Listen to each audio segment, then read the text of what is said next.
Okay, this is a perfect example. I said I was picking in a hurry because there's 2 or 3 freeze nights coming in down to 28. And I said that's all it would need to kill all the knotweed in this area. It would make it droop. And I'm going to show you that it happened. Look, this is what freeze does. This will not grow back either. See down here? And still, you can save a little bit. Anything exposed or standing, I told you it would turn to mush from being frozen overnight. So that's what it did. You got one standing here. Watch, it still is mush. It's no good. Yeah. Almost looks good, but it's not. So this is what happened. People say, what kills knotweed? You get a really good, look at this. See, it can't even stand up on its own. So it killed this whole upcoming field. Look at this. See, it can't even hold itself up. So, and then this here, look at these. So whatever this wilted, the deer just ate the tops off of them.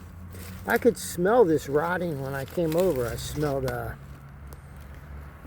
rotting, still fruity, but rotting knotweed.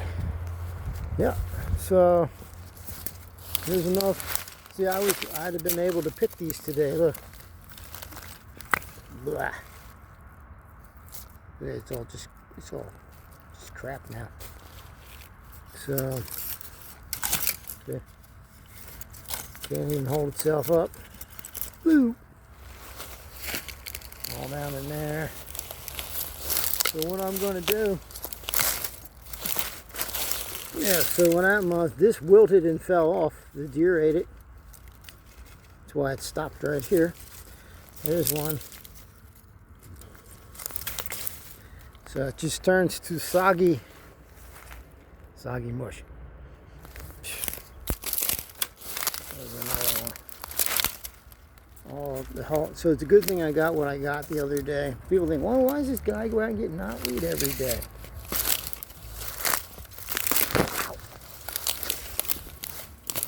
This is almost salvageable, but not.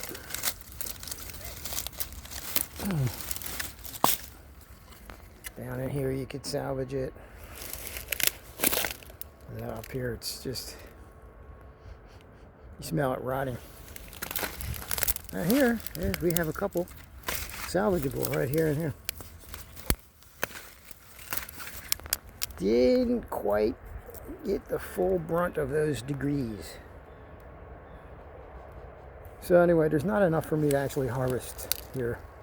So I'm going to continue in another area. I'm going to get nettles while I'm here, because there's a lot. So I just wanted to show that when you think that how do you get rid of this invasive species, look at this.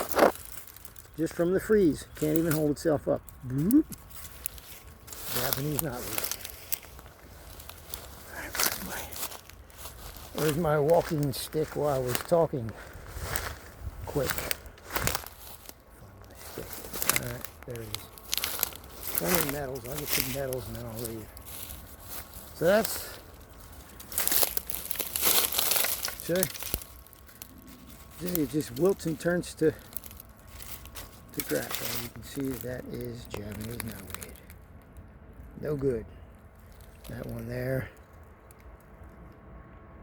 just wilted just from freezing. Now you can freeze them when you put them away, but while they're alive and they freeze, they just turn to mush. There's some purple. Oh, whoop! We just focus turned around. Here's some purple dead. Oh man, a fine video messed up again by actions that were not meant to be. Okay, let's get some nettles back here. Get a whole bunch over here. All right. Garlic mustard.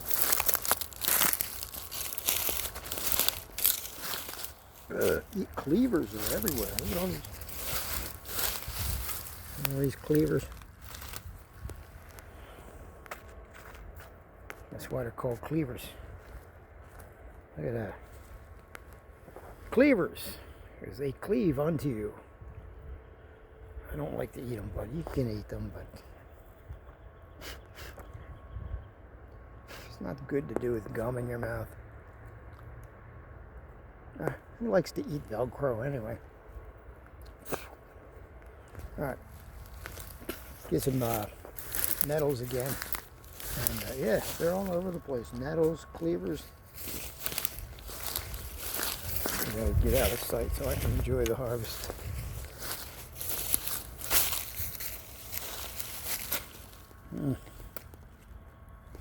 Garlic mustard, yes. Look at that garlic mustard. I hope this wasn't peed on by a deer or something.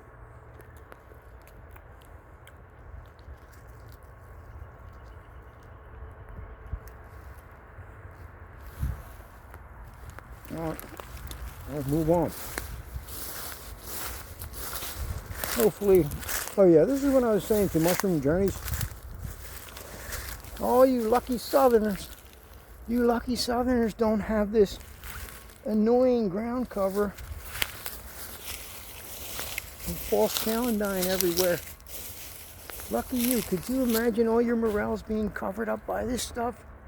Seriously, you guys got it made down south where you don't have this. Look at this.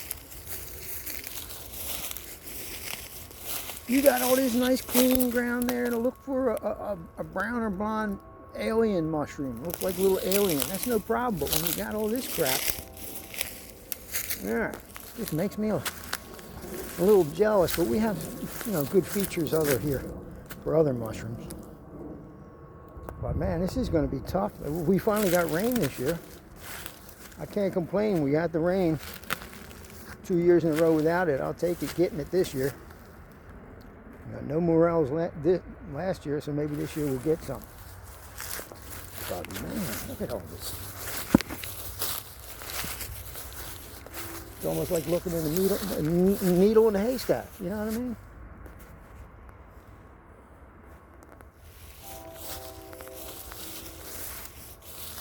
Now we'll get some nettles.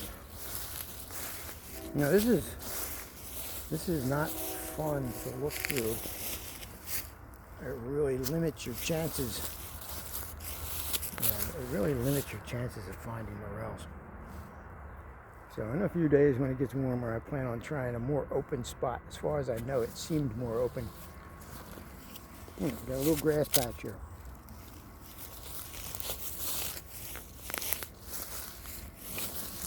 Hey, there's Chicken Log 61 right there. Chicken 61. Alright, that's enough for the show here. Somewhere lives down there. Ooh, shoot, that's a nice hard out down there. I gotta back off from there.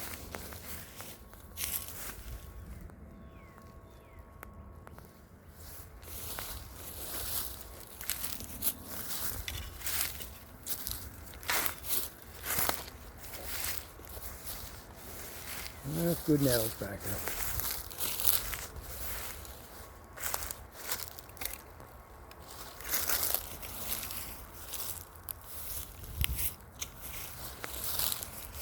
This is what we left go last time. I'll pick these. They go all the way over to there. It was literally covered with garlic mustard back in there. Check out all this garlic mustard.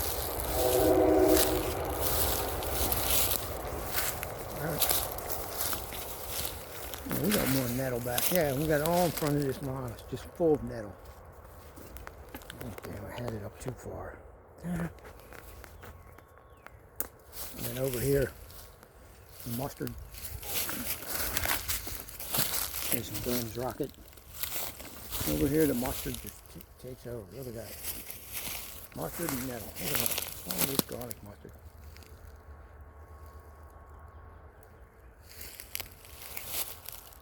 Alright, I'm going to get to work. Hopefully I can find morels this year.